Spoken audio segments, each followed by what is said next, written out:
নিশ্চিন্তে নিরাপদে 1xBet অ্যাপসে বেটিং করে ইনকাম করুন এবং লাখ লাখ টাকা জিতুন গেমে বাজি ধরে।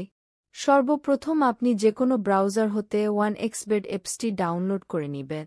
এরপর অ্যাপে প্রবেশ করে দেখবেন উপরে 2টি অপশন রয়েছে।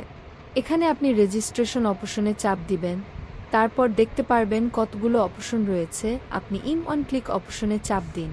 তারপর আবার আপনাকে একটি নতুন পেজে নিয়ে আসবে। এখানে যা দেখছেন সবকিছু ঠিকই থাকবে, যেভাবে আছে সেভাবেই থাকবে। প্রোমোকোডের ঘরে লিখবেন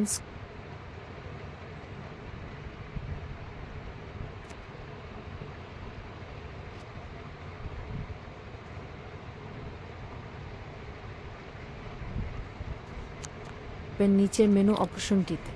এরপর দেখতে পাবেন ওপরের স্থানে পার্সোনাল প্রোফাইল, এই অপশনে চাপ দিন। তারপর দেখবেন ফোন নাম্বার লিঙ্ক। এই ফোন নাম্বার লিঙ্কে আপনার ফোন নাম্বারটি বসিয়ে দিবেন, ভেরিফাই করবেন। তারপর একটি কোড আসবে, সেটি অবশ্যই বসিয়ে দিবেন। এখন অ্যাক্টিভ অপশন ক্লিক করবেন। এখনে ফিল ইন পার্সোনাল অপশনে ক্লিক করে দিবেন। তারপর দেখতে পাবেন আপনাকে এরকম একটি ফর্ম দেওয়া হয়েছে। এই স্থানে আপনার এনআইডির তথ্যের সাথে মিল রেখে আপনার তথ্যগুলো বসিয়ে দিবেন। আপনার যদি এনআইডি কার্ড না থাকে, যে কারো এনআইডি কার্ড দিয়ে ভেরিফাই করতে পারবেন, কোনো সমস্যা হবে না। চাইলে আপনার নাম্বারটিও দিতে পারবেন। প্রথমে আপনার নাম লিখবেন। এরপর সারনেমে আপনার নামের শেষ অংশটা লিখবেন। নিচে থাকা ডেট অফ বার্থ, এই অপশনটিতে আপনি আপনার জন্ম তারিখ লিখুন। এরপর দেখতে পাবেন প্লেস অফ বার্থ, এখানে আপনার জন্মস্থানটি লিখে দেবেন। রিজিয়ন অপশনে লিখুন বাংলাদেশ। তারপর সিটিতে ঢাকা লিখবেন। রেসিডেন্সি অ্যাড্রেস, এখানে আপনার জেলাটি লিখে দিবেন। ডকুমেন্ট টাইপ অপশনটিতে আপনি ন্যাশনাল আইডি কার্ডটি সিলেক্ট করবেন। সিরিজ অপশনটিতে 1 লিখে দেবেন। ডকুমেন্ট নাম্বারে আপনার এনআইডি কার্ডের নম্বরটি লিখে দিবেন।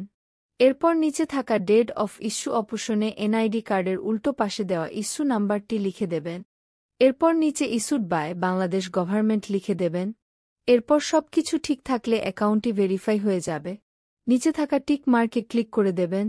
এই যে দেখতে পাচ্ছেন আমার অ্যাকাউন্ট ভেরিফাই হয়ে গেছে। এখন কিভাবে ডিপোজিট করবেন এই অ্যাকাউন্টে? এর জন্য উপরে ডিপোজিট অপশন সিলেক্ট করবেন।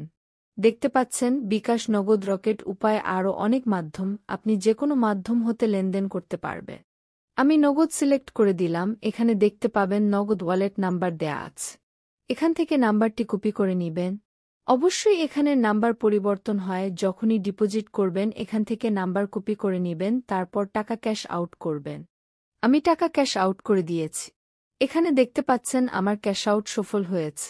এই জায়গায় আমাকে একটি ট্রানজ্যাকশন নাম্বার দিয়েছে। আমি এই ট্রানজ্যাকশন নাম্বারটি কপি করে নিয়ে আমার আগের জায়গায় চলে আসব। কপি করা ট্রানজ্যাকশন নাম্বারটি বসিয়ে দিব। এখানে আমি যে নাম্বার থেকে টাকা